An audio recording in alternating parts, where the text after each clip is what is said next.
Se si desidera importare un allegato, occorre andare in documento e in allegato cliccare sul tasto più. Prendiamo come allegato un'immagine.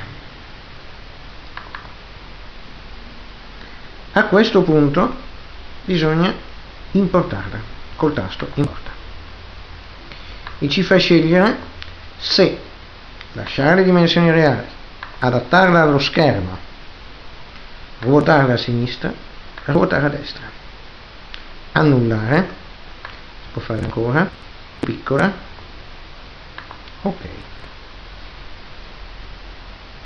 Naturalmente a questo punto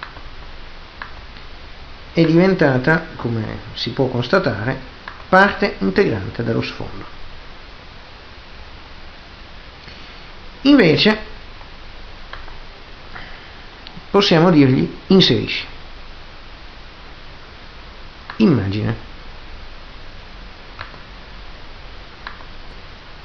In questo caso se un'immagine e non è stata importata, non è parte integrante dello sfondo,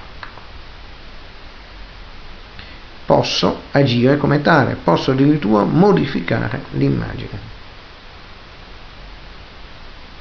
Per esempio, cancellando un colore,